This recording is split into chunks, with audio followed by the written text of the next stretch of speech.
What's up, guys? This is Syfax. This is some Asari Vanguard Sniper gameplay.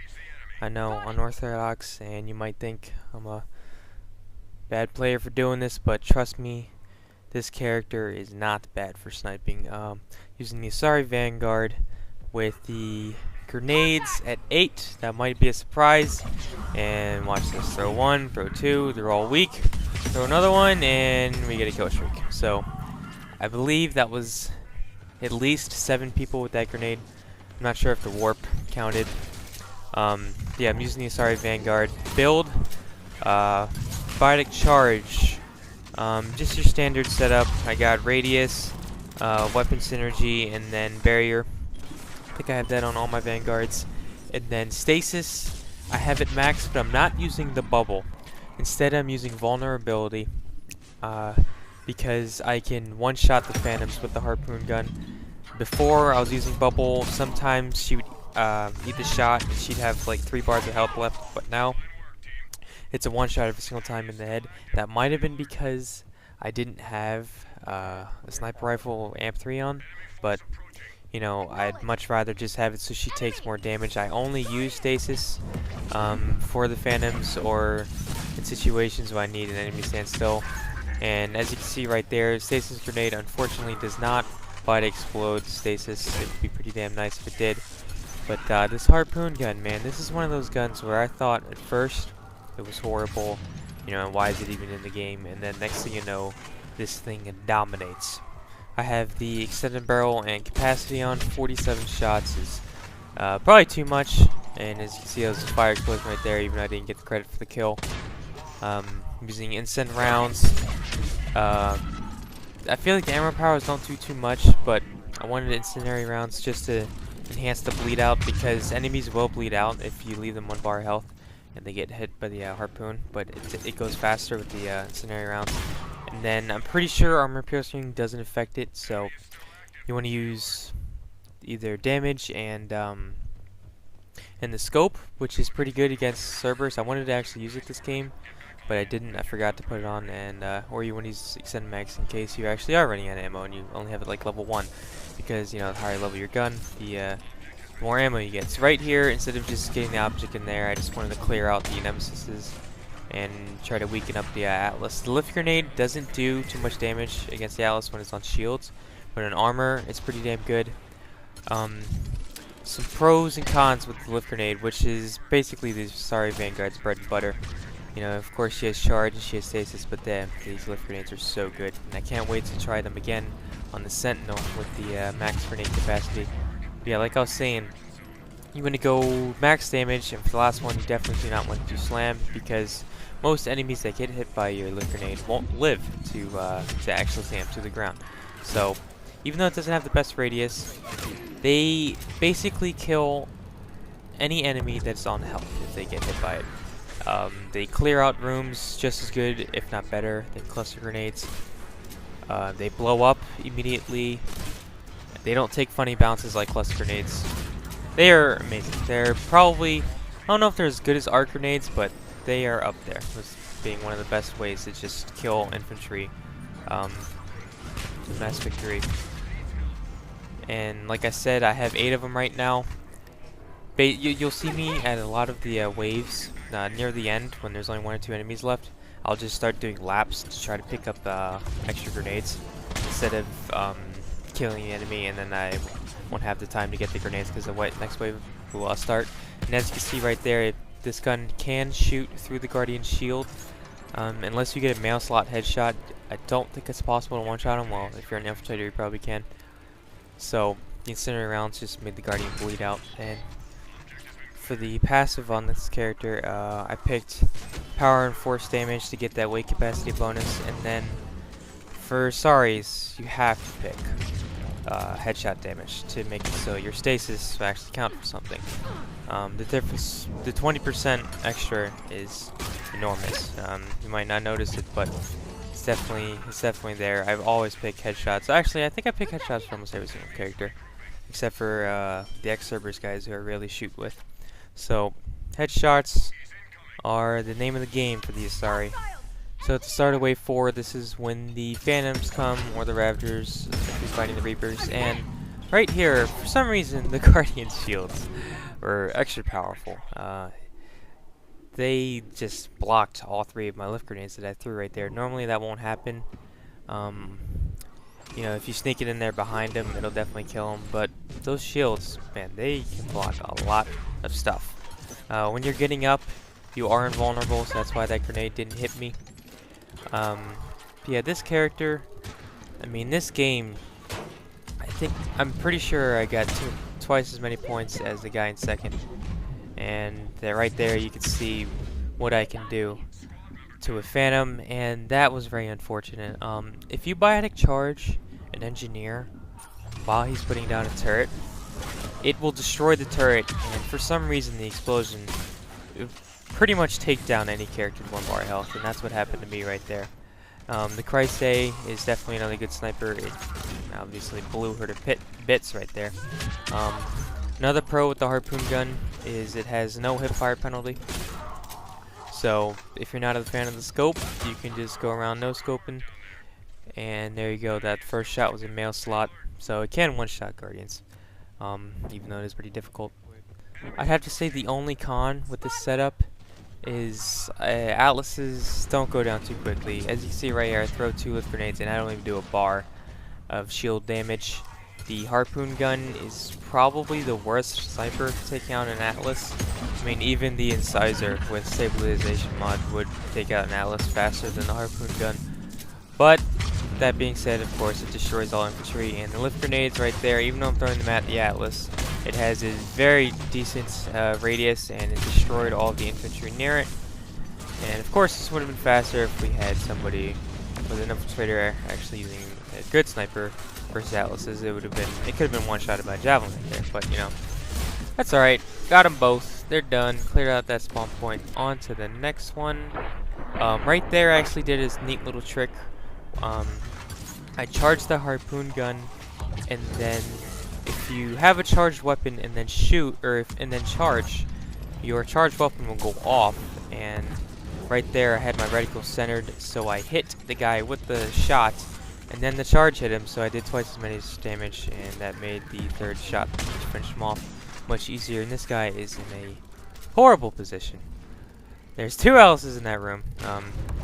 And just in case you guys are wondering, I do not have 1 point on fitness. That's one thing that I've learned in the past week or 2, is that fitness is pretty much overrated. The only 2 classes that need it are I'd have to say the Krogan Soldier and the Asari Justicar. All of the other classes, you can just take advantage of all of your powers, and with good teammates that will help you out and revive you when you go down, you'll be perfectly fine. So this is just another grenade run right here. Instead of helping the Atlas, I resupply for the next wave. I'd have to say after wave 6, you could just go ahead and use the thermal clip pack to refill your nades and get ready for the you know, even if you're not playing this map, you can still not really spawn trap, but just take advantage of where the enemies are spawning and kill them. Of course, this map being the smallest, it is the easiest to trap them down low. But then again, this is not Call of Duty, and they won't keep spawning there or any other shooter. And this is just a simple flank. Finish that Atlas real quick. And just in case you guys are wondering, I am trying to look like Iron Man right now. Got that black primary, red highlight, yellow lights, yellow secondary, pretty sick. Red pattern. And right here, basically whatever's down there is going to die. Even though I have 1 kill at this point. I think I actually might go down right here. Nope, there it is. Got 75 kills at wave 6. That is pretty damn good.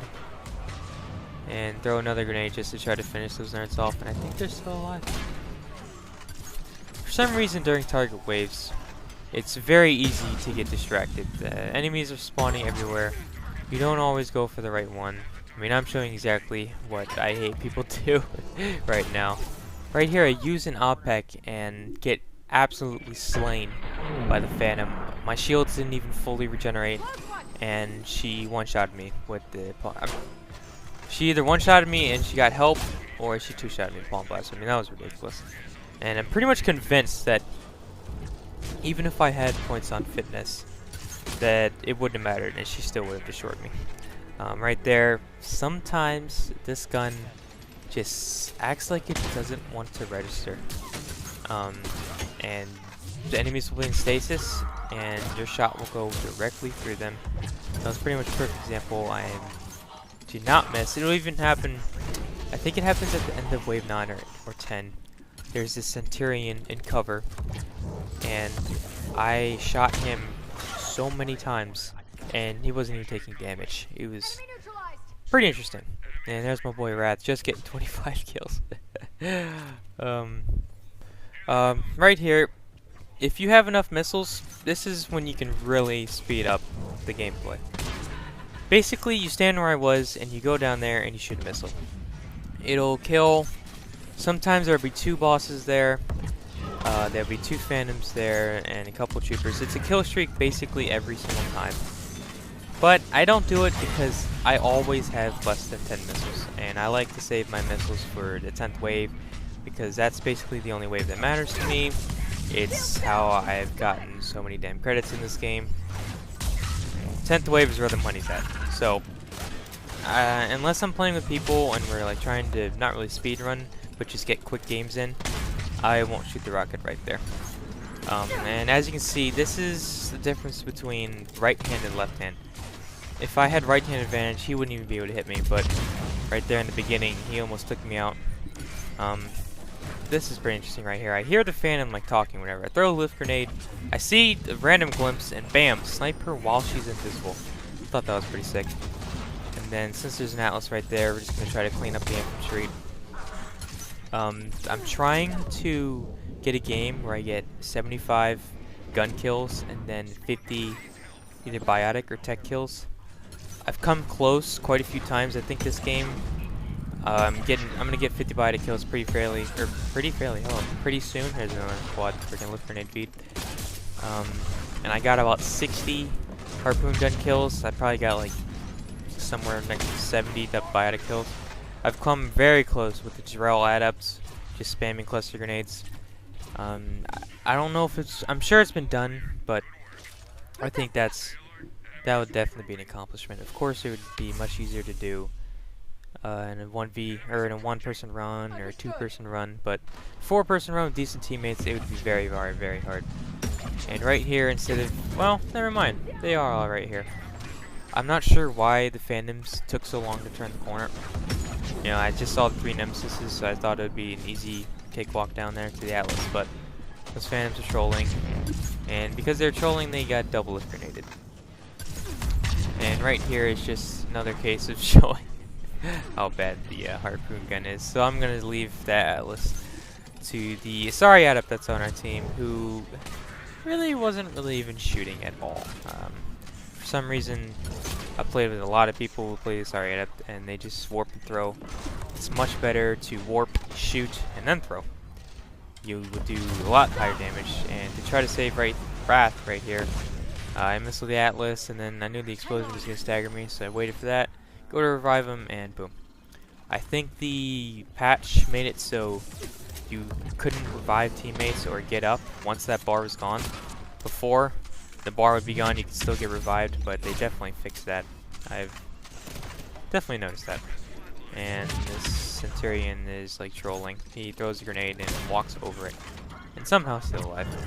So now it's just me and the other Asari, and right here I Nemesis, or I Stasis the Nemesis instead of the Phantom. Go to shoot her, she falls. Pretty sick timing. Then double Stasis, that creates the Phantom to fall.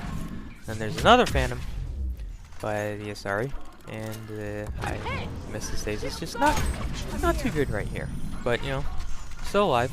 Just kicking back. Bike charge, stunner, missed the shot. It's alright. Here with the bite explosion, she is done, and then I'm guessing that there's just this freaking Stalker Phantom right there popping out of nowhere.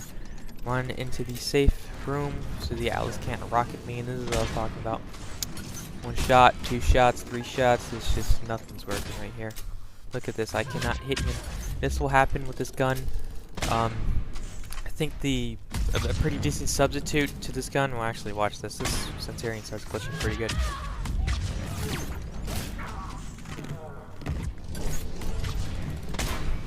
Yeah, I don't know what's up going on with him. And look, it's happening again. If this is happening to you a lot, the Girl Spikeler can pretty much do everything this gun can. It doesn't really have the precision, but it is accurate and has basically the same range. But the scope makes it so the domes are really easy. And I feel like, actually I don't feel like, this is just facts. This gun suffers the least out of all of the chargeable guns from, okay, I'm wording this horribly. If you don't charge this gun, it'll do the most damage possible compared to the other guns if you don't charge them, like the gas plasma shotgun, or the Girl, or the arc pistol. So, I like the fire rate in this thing. I don't always need to charge it. It's not penalized that much. I think I explained that correctly. Not sure. Already taken out Phantoms and I can't even see him. At this point in the game, it's just gonna be Phantoms and Alice's just fucking surrounding us. And the lift grenades come in handy. I only have 2 thermal flip packs. And you guys will see what happens. But I want to talk about some future videos on this channel. I have a lot isn't enough of a description of the amount of videos I have for Mass Effect 3. I mean, I have footage of every single character, not performing at max potential, but a very high performance from all of them, including the Cerberus guys, the ex-Cerberus characters, who are some of my favorite. And right here, these fucking Guardians just like trap me back here. I can't move. I have unorthodox setups. You know, I can do some strategies. I have so many I've said I have way too much right now. Videos can and should be made right now, and there you go. That's more proof of fucking biotic charging. The combat engineer, when he's deploying turret, it just explodes everything. Many videos can be made, but I don't know what direction I should go. Some suggestions would be nice, even though I probably won't get too many, but it's alright. And right there I believe I charged on the wrong enemy. I don't know, I can't really see right now. And I'm gonna let my teammates clean them up, and boom, revive. But if you haven't already, give this character a try against Cerberus. I mean, even though I've gone down twice, I've used too many gel. The points right now, and just the destruction of the infantry. Pretty sure it's been displayed. You know, this is one of the easiest maps to display it on, but who knows? I'm sure there'd be a naysayer out there, as there always is. I mean, I watched my Cerberus video the other day, and you know, at the time I thought it was like the next best thing, but I could easily already make several, if not dozens, of improvements. I mean, I didn't mention a lot of stuff. I've learned a lot of stuff. It's just the amount of knowledge and the amount of different ways to use these characters in this game is nothing like I've ever seen before in a video game. And that's why, to me, it's addicting. I can't stop playing. I usually play at least like 5 gold runs every single day, and that equates to about 2 hours of gameplay. So, and you know, throwing some silver runs. So, I hope you guys enjoyed this game so far. Here we got the Wave 10, the good old Operation Mystique objective. Hopefully, we've got our 100k. I'm looking forward to getting hopefully the Hurricane 3 and 4. That would be awesome. Right now with the Hurricane 2, I'm about at 180 recharge if I pick the first passive for the extra 20 weight capacity. So, 2 extra guns. I'm pretty sure it's for 7% every time you get a gun. So that will be 192. That'd be lovely. Love the damn Hurricane. I actually have a solo run with the Asari Vanguard with the Hurricane ready to upload. And, you know, if any of you guys are wondering when to use a missile, this is when you use a missile. I mean, if you see purple and there's 2 outlets, it is a missile. That's what it adds up to. Use a damn missile. I've seen so many people just, I mean, earlier I was playing and there's a targets wave and we struggled to get the 4 targets. It took a solid like 4 minutes. And then at the end of the wave, there's a Banshee with 2 bars of armor and 2 bars of barrier. and one of our teammates missiled it, and there were no missiles fired during the wave, like during when the objectives were up. I mean, I don't understand why it's so hard, but they pull it off. So, hope you guys enjoyed. I'm just gonna cut all the rest of this because the extraction wave. Actually, you know what? We're gonna go the distance. There's about what? There's about 2 minutes left. Got 7 grenades right here. Let's see if I toss them. I don't think I do. Come on, throw them. Not too bad. At this point, this is Asari. I think he's trying to solo combo. I mean, a trick you could do, not a trick, but like she could just warp it and then I could charge, but I'm pretty sure that would do less damage than a warp and a throw. And at one point I think she was only warping it because she thought I was supposed to charge it. Some miscommunication definitely. I don't think I've played one gold game in game chat yet. I always am in party chat. I mean, I don't want to talk. And I'm usually in party chat in every game I play. I mean, I just uploaded that Gears 3 vid with that kid just saying the most darndest things. Watch this. Dodge that damn missile, and for some reason this phantom just goes right through my stasis. And after the missile, that causes an erratic spawn, and I get phantomed in the back. Somehow still alive. Go to line up the shot. Did I just kill it? Yeah, I did. Wow. And I get up because there's still 2 Alices right here. Dodge another missile. Toss my nades. Nades out. Get both of the phantoms. That just spawns 2 more though, because on gold it's endless. Wrath is not going to get revived. And this is pretty interesting to me. I felt pretty disrespected right here. There's a Asari Vanguard right there. He runs away. He legitimately runs away from me. The biggest tank, like, in the game, and he runs away. But here are the stats. Pretty big time game right there. Map and enemy were selected, so that's why I only got 135k. If they were random, this is almost a 200k game, and when you're getting 200,000 points on gold, you were doing something right. So, like I said, leave some suggestions for some future stuff. I'm guessing you all want to see DLC stuff, but I don't know. There's just something about making these videos is hard. I mean, this took like 10 takes.